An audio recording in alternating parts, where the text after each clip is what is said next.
The Toronto Blue Jays just shocked everyone as they come out and send a serious message to the New York Yankees in one of the crazier games of the year.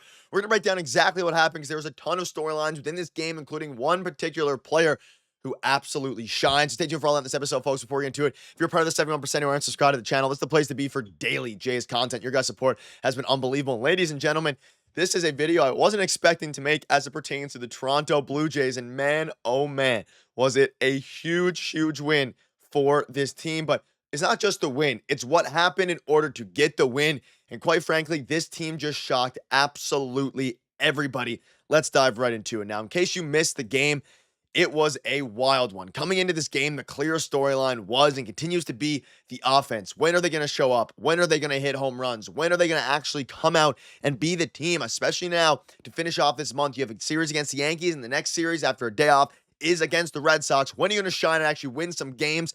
The answer was today. Let's go through the box score first before we dive into some of the storylines here. Bichette, 1 for 5. Vladdy, 1 for 3, but he finally hit another home run, an absolute rocket. Santander continues to struggle mightily.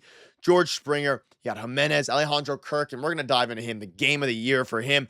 And of course, Addison, Berger, Nathan Lucas doing a decent job as well.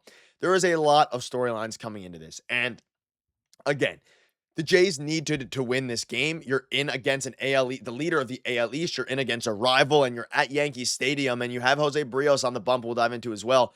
But for most of this game, it was complete silence from the offense. And of course, we're talking about specifically, Vladdy, Santander, all those guys.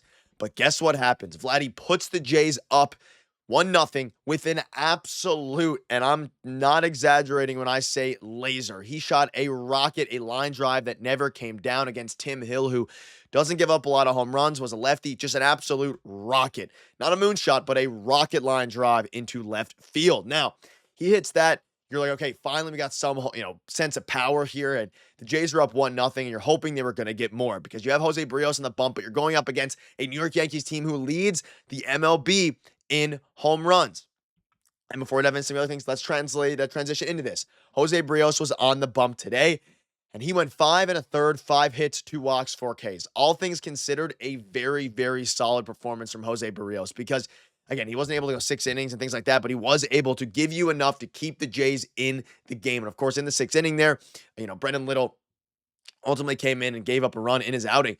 But Berríos, he did very good. You're going up against one of the best offenses in the league. You have Trent Grisham with an OPS above 1,000, which isn't going to last and is absurd. You have, or near 1,000 at the very least. You have Aaron Judge, absolutely unbelievable, hitting 411 coming into this game. Like, you're going up against one of the best offenses in the MLB as it pertains to the home run ball. So a 1-0 lead, especially for this Blue Jays offense that barely gets anything going, it was absolutely needed, and it wasn't just needed. You needed them to shut it down, especially with, we didn't know whether or not Vladdy's home run was going to be enough here. And again, Tim Singer has been excellent to start the season. It allowed 0 home runs and 210 plate appearances in 2024, and it gone 37 plate appearances without surrendering one. Vladdy hit one a ton. Now, again, he hit it, an absolute mile away, 412 feet. Now, what actually matters is you hit the home run, you're up 1-0. Now, after that, things started to go downhill a little bit. The Jays gave up the lead, and I'm not going to blame anyone. Mason Flaherty, Brendan Little. It ultimately was a 2-1 game heading into the 9th inning, and that's when things started to, get scary. Now, Devin Williams is the Yankees closer. Of course, they got him in the offseason. The biggest question mark was surrounding Devin Williams has been his consistency. He has not been good. He's blown a ton of saves, and guess what? He comes in, gives up the hit to George Springer. He nails Andres Jimenez on the leg. There's a man on first and second with no outs in the top of the 9th. You're down 1. And of course, the Jays at this juncture, the offense has been so lackluster, even up until that point in the game, minus the home run, that you're thinking, okay, this game is over. And heading into the 9th, you're thinking, wow, this game is wraps. And again, we're always hoping for the best.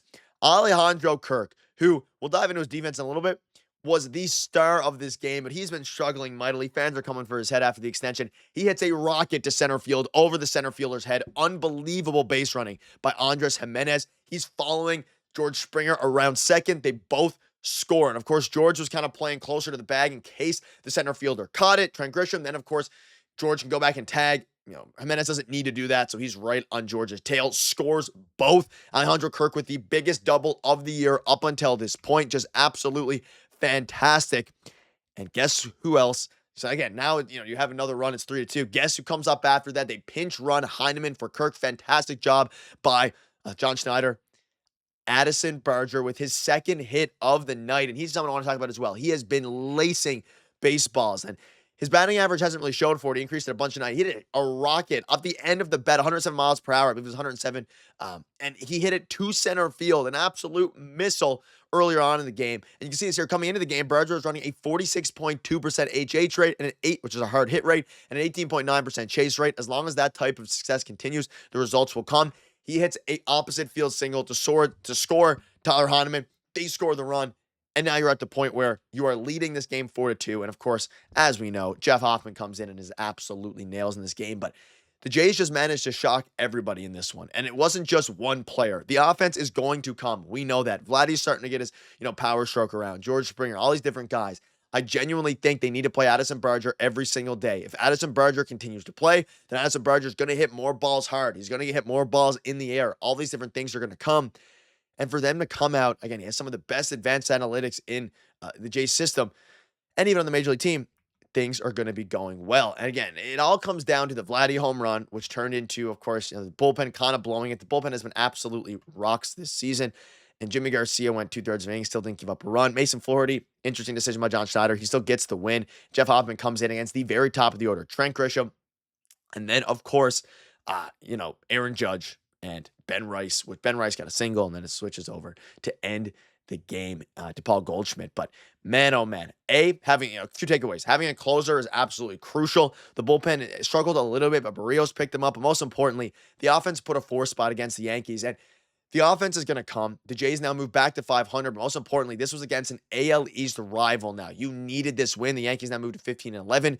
Regardless of anything else, this was a win you desperately needed. And you gave up that lead in the 8th inning. You're thinking, wow, man, this is going to be another heartbreaker. The Jays, the record should probably be better than it is. And you can see this here again. Addison Barger finally gets rewarded for his continued hard contact, but gets stranded following leadoff double. Blue Jays offense is impressively unimpressive right now. And it was that way. It was so unbelievably unimpressive that it was just really, really bad, right? It was really, really bad.